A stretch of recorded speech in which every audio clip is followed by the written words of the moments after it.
할렐루야, 반갑습니다. 금일은 이 사람은 전염병 같은 자라라는 제목으로 말씀 나누겠습니다. 사도행전 24장 1절부터 9절입니다. 닷새 후에 대제사장 아나니아가 어떤 장로들과 한 변호사 더둘로와 함께 내려와서 총독 앞에서 바울을 고발하니라. 바울을 부르매 더둘로가 고발하여 이르되, 벨릭스 각하여, 우리가 당신의 힘입어 태평을 누리고 또 이 민족이 당신의 선견으로 말미암아 여러 가지로 개선된 것을 우리가 어느 모양으로나 어느 곳에서나 크게 감사하나이다. 당신을 더 괴롭게 아니하려 하여 우리가 대강 여짜옵나니 관용하여 들으시기를 원하나이다. 우리가 보니 이 사람은 전염병 같은 자라. 천하에 흩어진 유대인을 다 소요하게 하는 자요, 나사렛 이단의 우두머리라. 그가 또 성전을 더럽게 하려 함으로 우리가 잡았사오니 당신이 친히 그를 신문하시면 우리가 고발하는 이 모든 일을 아실 수 있나이다 하니, 유대인들도 이에 참가하여 이 말이 옳다 주장하니라. 아멘.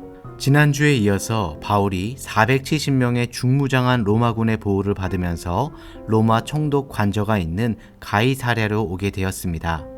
사도행전 24장 1절. 닷새 후에 대제사장 아나니아가 어떤 장로들과 한 변호사 더둘로와 함께 내려와서 총독 앞에서 바울을 고발하니라. 아멘.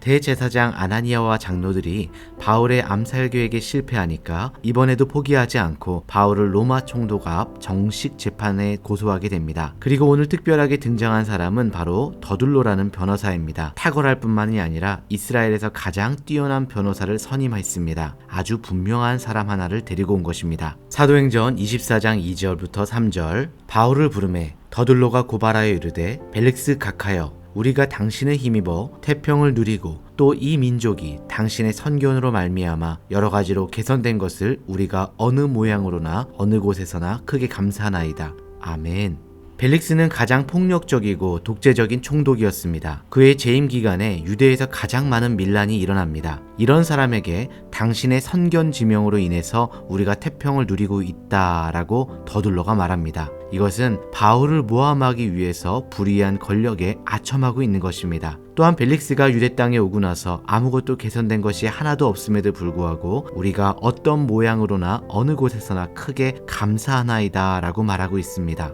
대제사장 아나니아에게 고용된 이 더둘로라는 변호사가 재판의 승리를 위해서 가식과 아첨으로 도배된 말을 계속하고 있습니다. 오늘날 그렇게 뛰어나고 탁월한 많은 사람들이 이렇게 인생을 사용한다는 것입니다. 공부 열심히 해서 고생 끝에 괜찮은 위치가 되었는데 잘못 쓰임을 받고 있는 것이죠. 그러나 중요한 것은 결정적인 시기에 누구에게 쓰임을 받느냐는 것입니다. 오늘 본문의 더둘로가 바울을 사형 선고를 이끌어내기 위해서 3가지 기소 내용으로 고발하고 있습니다. 사도행전 24장 5절. 우리가 보니 이 사람은 전염병 같은 자라. 천하에 흩어진 유대인을 다 소요하게 하는 자요, 나사렛 이단의 우두머리라. 첫 번째 고발 내용을 보면 바울을 전염병 같은 위험인물로 부각시켜서 가는 곳마다 폭동을 일으키고 반란을 일으킨 사람으로 연결시키고 있습니다. 더둘로는 로마 제국에 가장 예민하게 생각하는 것을 정확히 알고 이야기한 것입니다. 로마는 종교적으로는 아주 관대했지만 사회 혼란을 조장한다거나 체제의 평안과 안정을 흐트리는 것을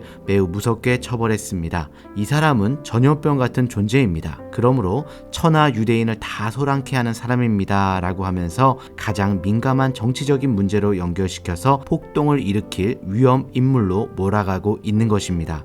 두 번째 고발 내용은 사도행전 24장 5절 하반부에 나옵니다. 나사렛 이단의 우두머리라 라고 주장하고 있습니다. 더둘로는 십자가에 못 박히신 예수 그리스도의 사건을 바울과 연결시킵니다. 그리고 예수를 믿는 사이비 종교 이단이며 천하에 흩어진 유대인들을 다 소동케 하는 나사렛 이단의 우두머리다 라고 몰아가고 있습니다. 즉 반란과 폭동 무리 집단의 핵심 인물로 부각시키는 것입니다. 세 번째 고발 내용은 사도행전 24장 6절. 그가 또 성전을 더럽게 하려 함으로 우리가 잡았사오니. 유대 율법에서 성전 모독은 사형에 해당하는 죄입니다. 로마는 제국에 반역하지 않는 한 유대인들에게 종교의 자유와 그들의 안에서 재판을 허락해 줬습니다. 이방인들은 성전에 들어갈 수 없는데 바울이 이방인을 데리고 성전에 들어가 그곳을 더럽혔다고 누명을 씌운 것입니다. 그렇게 더둘로는 아나니아 제사장에게 고용된 변호인으로서 어떻게든지 바울에게 사형 언도를 받게 하려고 애를 썼습니다. 이 당시 복음은 예루살렘에서 시작되어서 아시아와 유럽 전역까지 급속도로 번지고 있었습니다. 그렇게 바울이 가는 곳마다 복음을 전했는데 그때마다 모세의 율법을 따라야 한다고 주장했던 이 유대인들이 바울을 핍박하고 소란을 일으켰던 것이지 바울이 소란을 일으킨 것이 아니었습니다. 그러나 다른 것은 다 거짓이라도 진실 한 가지는 바울은 정말 전염병처럼 무서운 존재였습니다.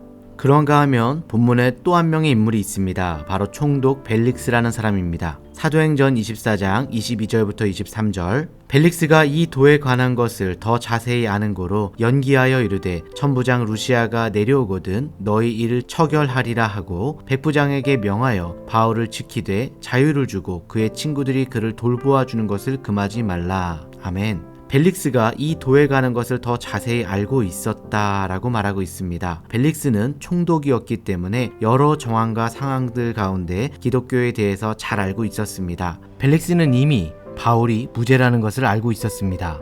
그렇다고 해서 로마 시민권자인 바울을 죄인으로 만들자니 증거도 없는데 이 사실이 밝혀지면 행정적으로 어려운 상황에 처하게 될 것을 생각했습니다. 또한 무죄를 선고하기에는 자신의 정치적인 입지로 인해서 유대 종교 권력과 원수지간이 될 수밖에 없었기 때문에 선고를 유예하고 아무런 결정을 하지 않았던 것입니다. 사도행전 24장 24절 수일 후에 벨릭스가 그 아내 유대 여자 두루실라와 함께 와서 바울을 불러 그리스도 예수 믿는 도를 듣거늘. 벨릭스 총독이 산전수전 다 겪은 사람인데 바울을 보니까 이때까지 자기가 겪은 그 어떤 사람과도 달랐습니다. 너무나 겸손함 가운데 뭔가 모르지만 당당하고 여유가 있고 자신감이 있었습니다. 뭔가 함부로 할 수 없는 그 거룩한 아우라가 있었던 것입니다. 그리스도의 향기가 바울에게서 느껴졌습니다. 여러분, 이것이 바로 전염력입니다. 그래서 벨릭스가 영적인 호기심을 갖게 되었고 아내인 드루실라까지 데리고 권력자 부부가 자원해서 성경 공부를 받으러 왔습니다. 사도행전 24장 25절 바울이 의와 절제와 장차 오는 심판을 강론하니 벨릭스가 두려워하여 대답하되 지금은 가라 내가 틈이 있으면 너를 부르리라 하고.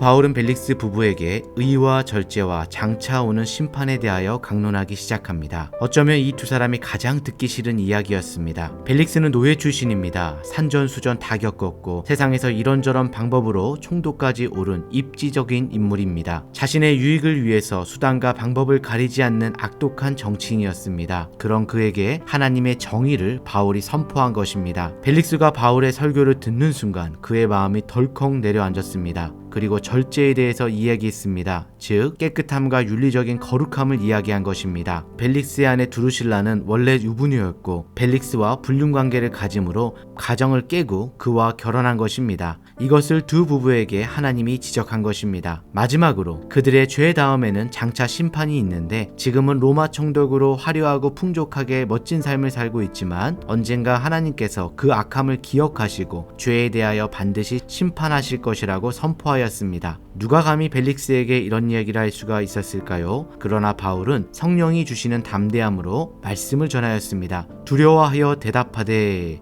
벨릭스에게 영적인 두려움이 일어난 것입니다. 처음에는 바울에게 호기심이 있어서 말씀을 들으러 갔다가 그 말씀을 듣는 순간 하나님의 죄에 대한 찔림이 임한 것입니다. 하나님의 말씀을 듣는 시간은 바로 이런 시간입니다. 벨릭스가 이때 마음을 찢고 회개했다면 그 가정이 구원이 임했을 것입니다. 그런데 벨릭스가 그렇게 하지 않았습니다. 그는 그냥 회피하였습니다. 지금은 가라. 내가 틈이 있으면 너를 다시 부르겠다라고 말하였습니다. 여러분, 하나님은 우리가 부르고 싶을 때 오라 가라 할 만한 분이 아니십니다. 하나님께서 벨릭스 부부를 긍휼히 여기셔서 바울 목사님을 만나게 하시고 회개할 기회를 주셨는데 복음을 듣는 것 자체가 축복인데도 불구하고 벨릭스는 도망가 버린 것입니다. 그러나 도망간 그것이 바로 그의 결정이었습니다. 결정하지 않고 미루는 것은 사탄에게 나를 내어주는 것과 같습니다. 빨리 하나님의 날개 그늘 아래 들어가야만 하는 것입니다. 어떤 일이 있어도 하나님을 택하시는 우리 모두 되시길 소망합니다. 사도행전 24장 17절과 26절 여러 해 만에 내가 내 민족을 구제할 것과 재물을 가지고 와서 동시에 또 바울에게 돈을 받을까 바라는 거로 더 자주 불러 같이 이야기하더라. 벨릭스는 하나님께서 마음의 죄에 대한 찔림을 주셨을 때 회개하고 구원받을 기회를 잃어버리고 바울이 소아시아에서 구제금을 가지고 온 것을 알고 더 자주 불러 같이 이야기했다라고 말하고 있습니다. 벨릭스는 복음에 관심이 있었던 것이 아니라 죄물에 관심이 있었습니다. 로마의 총독이라 명예와 권력과 부유함을 이미 가졌음에도 불구하고 또 뇌물을 받기에 급급한 도덕적으로 타락한 사람이었습니다. 여러분, 이것이 바로 세상입니다. 온전해 보이는 것 같아도 그 속을 들여다보면 죄악이 가득한 것입니다. 인생의 복음을 마주하는 결정적인 기회를 맞았음에도 불구하고 그는 그 기회를 돈 때문에 놓쳐버리고 맙니다. 정말 무엇이 중요하고 어디에 인생을 투자해야 되는지 모르는 방황하는 인생이 바로 벨릭스와 같은 사람입니다. 여러분은 지금 어디에 인생을 집중하고 계십니까? 누구를 붙들고 계십니까? 오직 하나님을 붙드셔서 30배, 60배, 100배의 결실이 있는 주님의 복된 백성 되시길 주님의 이름으로 축원합니다. 사도행전 24장 27절. 이태가 지난 후 보르기오 베스도가 벨릭스의 소임을 이어받으니 벨릭스가 유대인의 마음을 얻고자 하여 바울을 구류하여 두니라. 아멘. 그렇게 어영부영하다가 2년이 지났습니다. 벨릭스에게는 2년의 시간 동안 구원을 놓친 시간이 되었고 바울에게는 새로운 사역을 준비하는 쉼과 충전의 시간이 되었습니다. 벨릭스는 백부장에게 명하여 바울을 지키게 하였고 자유를 주었습니다. 친구들이나 사람들이 면회 와서 만나는 것을 마음대로 하게 하였고 함께하는 것을 허락하라고 하였습니다. 여기에는 하나님의 큰 그림이 있었습니다. 바울의 성격상 멈추지 않고 직진밖에 모르는 성향인 것을 아시기 때문에 2년을 이곳에서 쉼을 통해서 준비하게 하셨고 새로운 사역을 예비하게 하신 것입니다. 지금까지 쉬지 않고 달려온 바울을 하나님의 때에 다시 사용하시기 위해서 이곳에서 쉬게 하셨습니다. 바울이 벨릭스에게서 무죄를 받고 석방되면 먹지도 마시지도 않던 40여 명의 결사대가 어디선가 몰래 기다리다가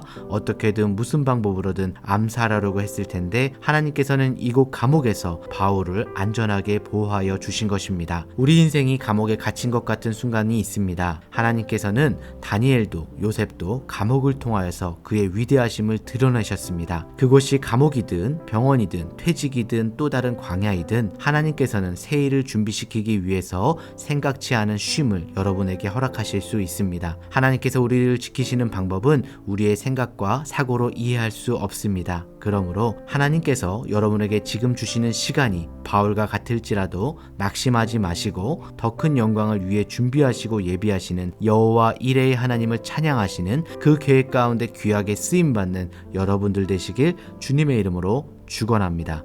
기도하시겠습니다. 하나님 감사합니다. 세상에 부르신 목적대로 하나님을 위해 쓰임받는 인생 되게 도와주시옵소서. 더둘로처럼 그렇게 내 재능과 내 달란트를 나를 위해서 사용하는 것이 아니라 하나님의 나라와 영광을 위해서 귀하게 쓰임받는 인생 되도록 인도하여 주시옵소서. 지금도 이 땅에는 얼마나 많은 더둘로와 벨릭스가 있는지 모릅니다. 하나님의 거룩하고 선하시고 영원한 목적에 쓰임받는 우리가 되게 도와주시옵소서. 예수님을 바로 알고 또한 바로 믿는 건강한 교회와 가정이 되게 하셔서 세상에 거룩하고 선한 영향력을 끼치며 세상이 갖지 못한 하나님의 말씀과 성령의 능력과 하나님의 역사 일하심을 덧입게 도와 주시옵소서. 이 세상을 복음으로 전염시키는 바울과 같은 성령 충만한 자 되게 하실 것을 믿사오며 예수님의 이름으로 간절히 기도드립니다. 아멘.